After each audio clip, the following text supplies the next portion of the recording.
Big Whit came back to Cincinnati. Yep, he's part of the preseason broadcast team for the LA Rams, and we're going to catch up with him in the trenches with Dave Lapham, brought to you by First Star Logistics. Thanks for being part of it. Andrew Whitworth visited with Mike Brown and the Brown family before the game up in the suite. Like I said, he was part of the broadcast team for preseason games. He's going to be part of the pregame broadcast crew for Amazon. He's coming to Cincinnati for the Bengals Dolphins game on Thursday night, broadcast for Amazon. So it's going to be great to see Whit once again. You're talking a great football player playing with the Bengals and the Rams. So the irony of the whole thing is mind-boggling to me a little bit. And I think he's going to be an outstanding broadcaster. He talks about his career as a player, the football team the Cincinnati Bengals have currently, his broadcast role, and so much more. You're going to enjoy the great Andrew Whitworth.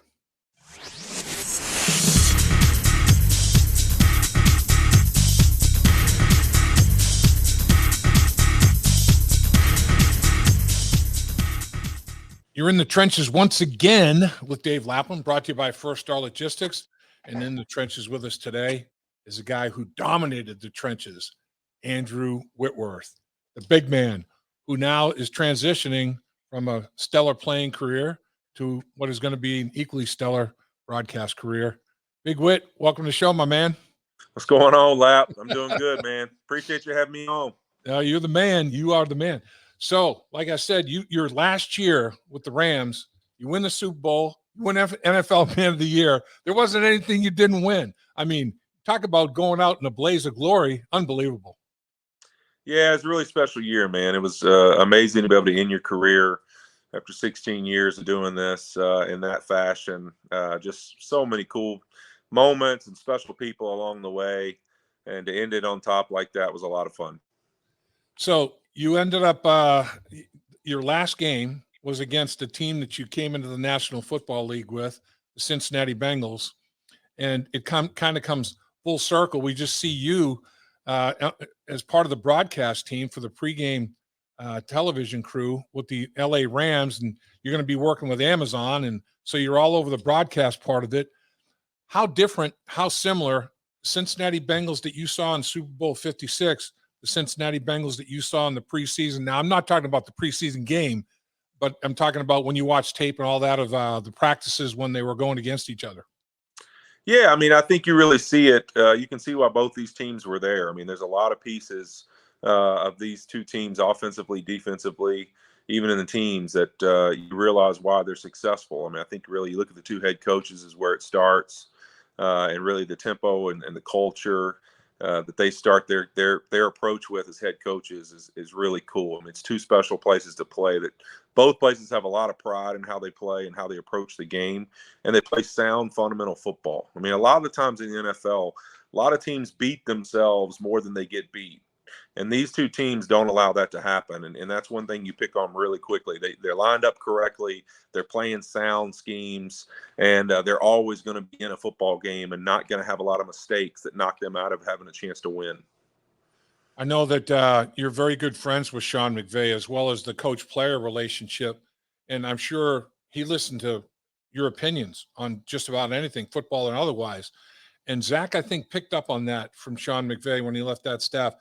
The lines of communication between coaches to coaches, coaches to players, players to players, players to coaches, everybody has a voice and everybody's listened to.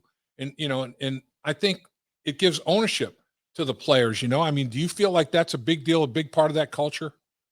I really do. I think you look at this game, it's ever evolving as fast as any right now. Every year there's new pieces, new wrinkles to everything people are doing. And a lot of that is coming from a lot of these teams that are allowing players to be involved in those conversations, that are saying, hey, this is how I feel most confident. This is the way I see it from the grass. I used to always have this conversation with Sean and Zach Taylor when he was here.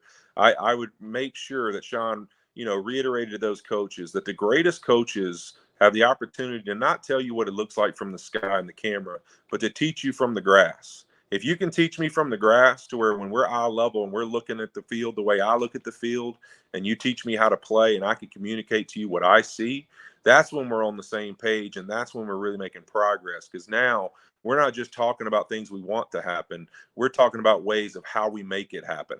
And I think that's really the ability to me that Zach Taylor has, that he has seemed to spread to his staff, and what Sean does so well here is that if it's something I can't explain to you sitting right beside you on the grass and show you, then it's not something we're going to do.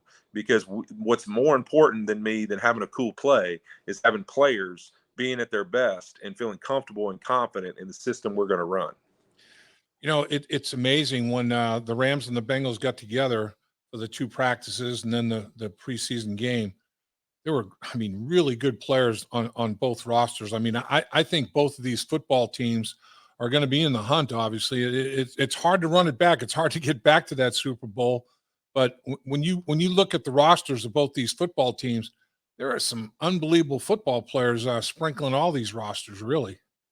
Oh, there's no doubt about it. You look defensively for the Bengals, a couple pieces they have, the sound schemes they play. Like, that was one of the most impressive things to me about them last year when you watch them play team defense, is it's like, hey, every now and then you're going to see Trey Hendrickson splash, making some huge play and, rushing the passer, and see a couple other guys, Jesse Bates or somebody break on a football. But the reality is really what was more impressive than those plays was that down in and down out, they were in the right places. They were playing the schemes the right way. They weren't giving up free stuff. Like, just that ability, when you can do that down in and down out, makes you a really good defense. You're not going to give up cheap yards in the run game. You're not going to give up big plays. Those kind of things are what help you stay in football games and give you a chance to what this league always comes down to. 2 minutes to go, who's got the football and who's trying to score, who can stop them or who can go get that touchdown. And they're built offensively with a lot of explosive weapons and a great young player in Joe Burrow to be able to do that as well. And you look at the Rams, it's much the same.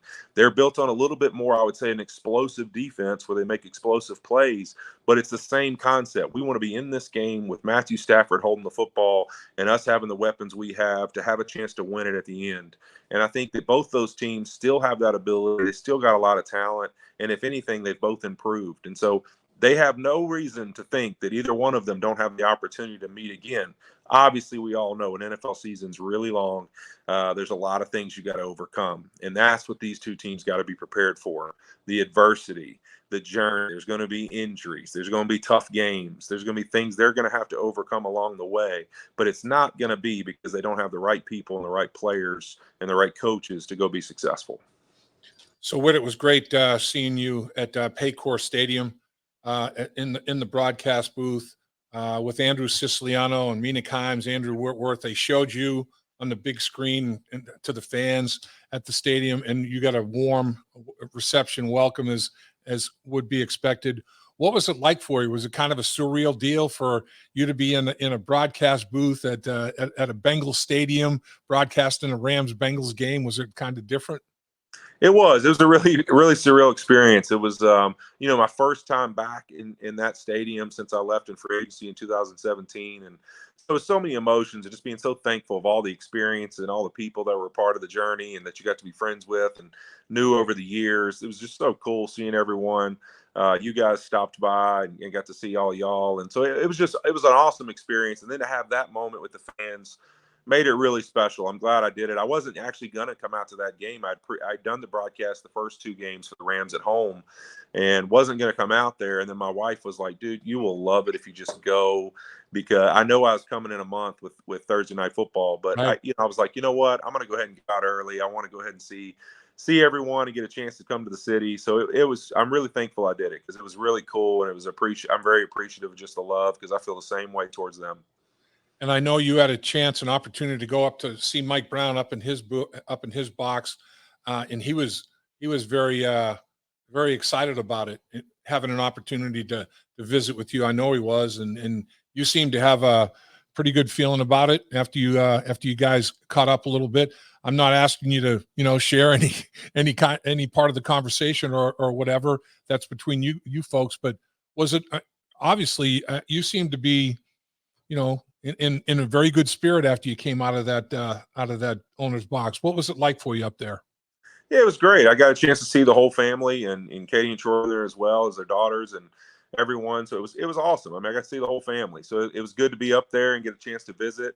and just catch up on things. We caught up on former guys, that I played with, and, Yep. whether it be Willie and whoever else that, Willie Anderson, Sure. other guys that I played with across the league, and kind of just talked about that kind of stuff, and Coach Lewis and all of it. So it was fun to fellowship and talk a little bit about the past, talk a little bit about the future and the league and the direction things are going. Obviously Mr. Brown's always on top of that type stuff. So I had a great visit with Mike, and it was just good to see him after all these years. We've shared some letters back and forth over the last 5 years just to each other. I actually have a letter from him that he wrote me in my office, framed in my office now, where I'm watching tape and getting ready for this next chapter. So Nice. it was fun to see the family and get a chance to fellowship. That's great. That's awesome. All right. So your Amazon opportunity. That's a heck of a scenario. What took you in the broadcast direction? I mean, you could have coached, you could have probably done anything in the Rams organization you'd want to do. And the Amazon opportunity crops up, and that's what you decide on. And how anxious or how excited are you about it? And how did it come about? Yeah, I got into the off season, and there was a lot of opportunities on the table, and one of them I had just some different companies reach out and ask, if I'd be interested in getting in the media space and football, and what I really wanted to do with that next chapter of my life. And so there's been a lot of fun conversations. I think there's still, possibly a future of getting back in football, and maybe, I don't necessarily think I would coach, but possibly in some kind of front office or player development type role. I mean, I love the game. I love being a part of it. And so that's really where it all started. It started with, how do I stay involved with the game, stay around the game, studying it, understanding the players who play it, understanding what's next for the game and where it's going. And that was really my focus, is that I want to do that. And so what avenues are there that I can do that? And so obviously I've always felt comfortable talking to the media and kind of being a part of that conversation, and love discussing football. So that really was one, when people started approaching me with it, I was like, oh, I'm interested. I mean, if it's not coaching right now, if it's not really taking on a full-time role with the Rams, maybe it's something that I could do to kind of keep myself involved in the game and study the game from afar. And that's really what I was interested in. As a player, you get so locked into what you do and like what your guys you're going to face, or the defenses you're going to face, and you're not really looking at the big picture all the time. And so I think for me, I was really interested in the opportunity to study the big picture and every position, and understanding more about the game. And so really, it's been so invigorating over the last 2-3 months, just studying the game, watching film. Built an office to do all my tape watching, studying, and reading about things going on in our league. And so it's been probably more time I've spent reading and watching film than probably in the last 10 years. I mean, I've loved it. So it's been a lot of fun, and I'm looking forward to the challenge. And it seems like an awesome group to be with, and I can't wait to get going. Yeah, you've had production meetings. You've got pretty impressive crew that you're working with. For people that don't know, talk about Amazon Thursday Night Football. Talk about the broadcast team and everything that goes along with what you're doing. Yeah, we got a great crew. I mean, you look at it just from even just the game crew. I mean, from Al Michaels and Kirk Herbstreit and Kaylee Hartung, it's going to be a special group, all great people. And obviously Al being, Al Michaels, he's a legend. It's been so cool for me just being around him and hearing some stories of NFL history and just sports history. Some of the things he's covered over his career, just hearing those stories has been so neat. Kirk's one of those guys I've known forever, and through Cincinnati and the Derby, we used to run each other, the Kentucky Derby here or there, and yeah, always been just a good man. And it's been cool to be in a relationship there where now we get to kind of work together, and I get to talk to him and ask him advice. You talk about somebody that's done it at a really high level for a long time. And then Kaylee, I've known, she's a Baton Rouge, Louisiana girl, and then grew up an LSU Tiger fan. So we've known each other a long time.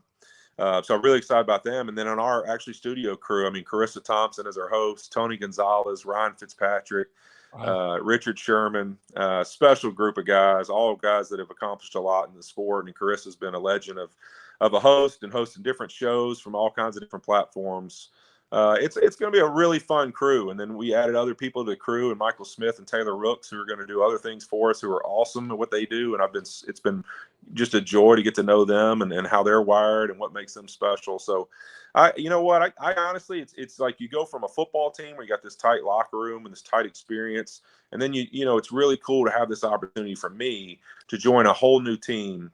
And it's made up of a lot of really unique individuals who are really good at what they do, really good people, and it's like I've got this new squad that I'm a part of, and I'm really excited about our chance to do something that's never been done. It's the first time of ever that I've full streaming experience of live NFL football on Thursday night. And so it's really cool to be part of a one-on-one situation. And I think we're all really excited to just take it on. There's going to be bumps along the road, but we're pumped up to create a really good product for people to watch.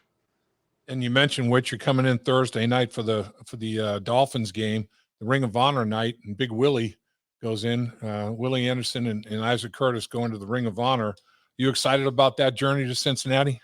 Oh man, I mean, I was already excited because before this broadcast thing came on with the Rams, I thought that was going to get to be my first time to get back to the city of Cincinnati, and I planned on coming early and getting to go around the city and see all the people that I've hadn't had a chance to catch up with, and I can't wait for that opportunity. But then I'm sitting there this summer and I read, Willie Anderson's going in the Ring of Honor that night. I mean, I called him immediately, hit him up, like, dude, I can't wait. You're talking about a guy who mentored me from the day I got there, was always so supportive and helped me understand the game better and grow as a player. Definitely a foundation block of who I am as a football player in the NFL. And so, I think it's one of those things, to ever have that opportunity to watch something like that happen for a guy who more than deserves it all. It's going to be so humbling and so cool just to be there in that moment. It's going to be real special for Cincinnati Bengals and also for myself and O-lineman that I got a chance to play with Willie. So I guess let's wrap it up with this, Whit. I know you're a Bengal and a Ram. You've got history with those two organizations. How good do you think the Bengals might be this year after taking a look at it for the Bengals working against the Rams for a few days and in that preseason game? Well, I really think you look at them. I mean, I see it as offensively, they shouldn't be anything but better. I mean, they improved the offensive line group. Yeah. You're still always going to have little holes here or there that you're filling as an offense and things you're trying to get better at. It's going to be about how well you start off the season operating. They're going to have challenges. You're going to have a tougher schedule. You're going to have the target on your back. I mean, every team is going to put themselves against, this is the team that played in the Super Bowl from our conference.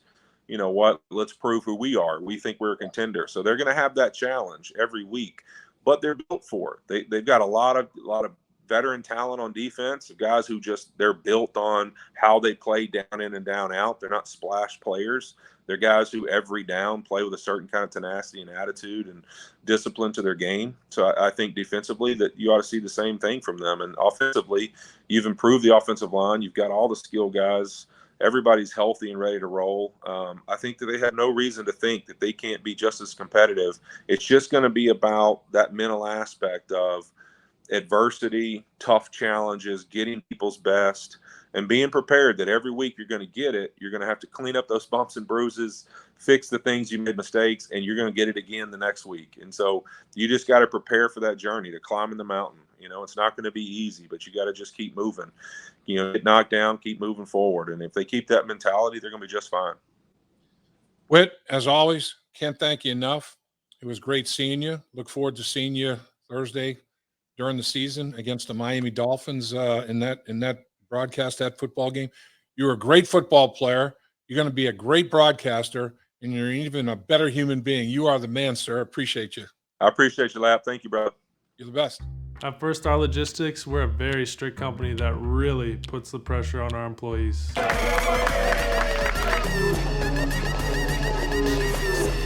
Breaks? What are those? That's what I'm talking about, Icky. Get the body right, then the mind's right. Gotta get that body right. That's right. Yes, sir. Become a star with a chance to earn the highest commission percentages in the industry as a freight broker agent. Check out firststarlogistics.com.